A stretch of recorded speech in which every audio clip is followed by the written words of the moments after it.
कभी पैरों में नहीं थी चप्पल, हालात बदले, अब पैतृक घर को असहाय गरीब बच्चों के लिए बना दिया निःशुल्क कोचिंग हब। सपने सच उसी के होते हैं जिनके हौसलों में जान होती है। यह लाइनें सच कर दिखाया है अहरौला के फूलपुर तहसील अंतर्गत महुआरा गांव निवासी रियल एस्टेट कारोबारी 40 वर्षीय राजमणि यादव ने।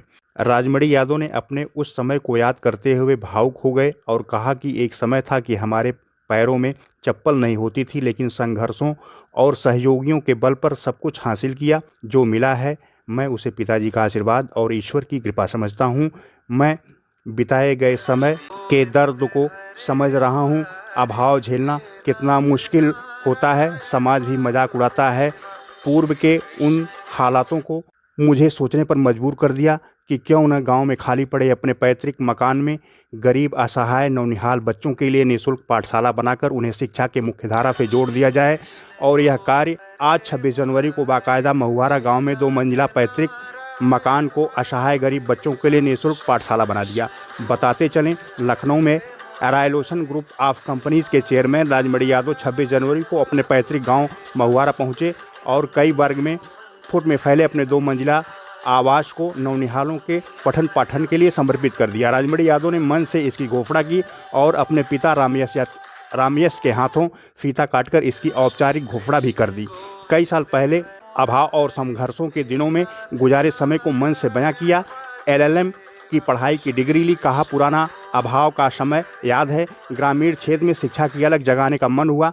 पूरे पैतृक आवास को क्षेत्र के तमाम असहाय और गरीब बच्चों के लिए निःशुल्क कोचिंग पाठशाला के लिए दे दिया। लगभग 100 से ज़्यादा नौनिहाल इस पाठशाला में फिलहाल पढ़ रहे हैं और हमारा लक्ष्य है कि इसी गांव में IAS, PCS, IIT, नीट जैसे क्षेत्र के लिए प्रतिभाग करने वाले युवाओं को निःशुल्क कोचिंग दिलाया जाए। जल्द ही हम इस ग्रामीण क्षेत्र में इसी तरह निःशुल्क शिक्षा की व्यवस्था देने जा रहे हैं। शिक्षा की हमें विकास के उच्च शिखर पर ले जा सकती है, देश को विश्व गुरु बना सकती है। शिक्षा की भूमिका अहम है। इस मौके पर जिला पंचायत सदस्य विजय बहादुर सिंह पिंकू, संतोष सिंह बबलू, भाजपा जिला मंत्री दिलीप सिंह बघेल, प्रमोद राजभर, संजय गिरी, रामहित यादव, विजय सिंह, बलराम तिवारी, लालचंद यादव, प्रधान संग्राम निषाद, सुनील यादव मौजूद रहे। पत्रकार बंधुओं को सादर नमन और सादर प्रणाम करता हूँ। और मैं अपने इस विजन के बारे में थोड़ा सा परिचय बता दें। मैं Rajmani Yadav ji, royal ocean group of companies है मेरी, जो लखनऊ में हम लोग रियल एस्टेट का कारोबार करते हैं और वहाँ से रोजी रोटी के लिए आगे चीज़ें जो है चल रही हैं। मेरा थोड़ा सा विजन इस अपने क्षेत्र के लिए पैदा हुआ जहाँ से मैं निकला और यहाँ से मेरी जन्मभूमि रही। यहाँ के लोगों के लिए थोड़ा सा जो स्नेह आया, उसके बाद मैंने देखा कि यहाँ के लोगों को जो ज़रूरत है इस समय, वो सबसे बड़ी ज़रूरत जो है वो शिक्षा की है।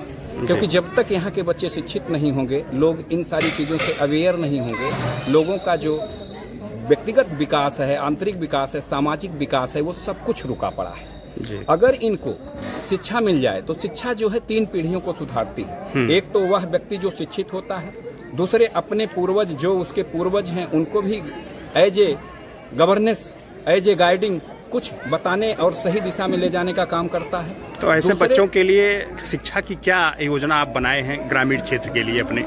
मेरी शिक्षा की जो ग्रामीण क्षेत्रों के बच्चों के लिए योजना है, पहली बात तो सारी योजना मैंने बच्चों के लिए, जो गरीब बच्चे हैं, जो असहाय हैं, जिनके घरों पे भोजन पानी तक के लिए जो है बड़ी मुश्किल से मिल पाता है, उन सारे बच्चों के लिए निःशुल्क व्यवस्था किया हूँ, जिसमें बड़े पैमाने पर इनके लिए जो है शिक्षा के सारे उपाय मेरी तरफ से किए जा रहे हैं। अभी ये मेरा जस्ट बिल्कुल शुरुआती दौर है। मैं इससे भी बड़े पैमाने पर बच्चों को लगभग IAS, PCS तक की कोचिंग फ्री तक देने का प्रयास करूंगा और उन तमाम वरिष्ठ शिक्षकों को पेमेंट देने का काम करूंगा और उनसे एक अनुबंधित सिस्टम बनाने का काम करूंगा कि मेरे क्षेत्र के लोगों को बेहतरीन व्यवस्थाएं दी जाएं और बेहतरीन जो है शिक्षा दिया जाए, ताकि मेरे जो है, जो मेरा क्षेत्र है, जो यहाँ के बच्चे हैं, जो यहाँ के लोग बाग हैं, वो इससे अवेयर होते हुए आगे बढ़ें और पूरे देश के निर्माण में, पूरे समाज के निर्माण में उनका एक अग्रणी जो है व्यवस्था बन सके, एक इस क्षेत्र की पहचान बन सके और उनका भी हमारे देश के विकास और डेवलपमेंट में एक बड़ा स्थान बन सके। इन सारी चीज़ों के लिए मैंने ये जो है शुरुआत। तो अभी ये जो पैतृक आवास आपका पूरा है, इसको आपने कोचिंग हब बनाया है ऐसे बच्चों के लिए? हाँ, जो मेरा पैतृक आवास है इसको मैंने कोचिंग हब बनाया है बड़े पैमाने पर बिल्डिंग और स्कूल बनाने का मेरा जस्ट कार्य अभी शुरू होने जा रहा है। ये मेरा जो पैतृक आवास है, क्योंकि ये पूरी तरह से समाज के लिए समर्पित मैं कर रहा हूँ। आगे चल के ये पूरी तरह से जो है शिक्षण संस्थान में जो है तब्दील हो जा रहा है और शिक्षण संस्थान के माध्यम से पूरे समाज को आगे बढ़ाने का ये जो है एक केंद्र बनेगा, एक हब बनेगा और मैं इसे बहुत बड़े पैमाने पर जो है ले जाने का प्रयास करूँगा। ये बहुत बड़ा बीड़ा है और इसको निभाना भी आपको होगा, तो क्या पूरा प्लान बना चुके हैं कि इसको निभाएंगे भी? देखिए, पहली बात तो मैं एक चीज़ ये बता दूं कि आप जैसे वरिष्ठ और तमाम सारे सामाजिक लोगों का आशीर्वाद है मुझ पे। मैं यहाँ रहता था, मेरे पैरों में चप्पल नहीं थे और आज की डेट में ईश्वर ने एक मुकाम दिया है, तो उस मुकाम से रोटी कपड़ा मकान तो मेरे पास हो गया है, बाकी समाज को देने के लिए ही मेरे पास कुछ बचा है और उसको देने के लिए मैं आगे निकल चुका हूँ। आप सबका आशीर्वाद रहेगा तो ये चीज़ें बड़े पैमाने पर होंगी और मेरी पूरी तन्मयता रहेगी, पूरी कोशिश रहेगी कि हम इसे आगे तक एक बेहतर जीवन के रूप में ले जाएं। बहुत बहुत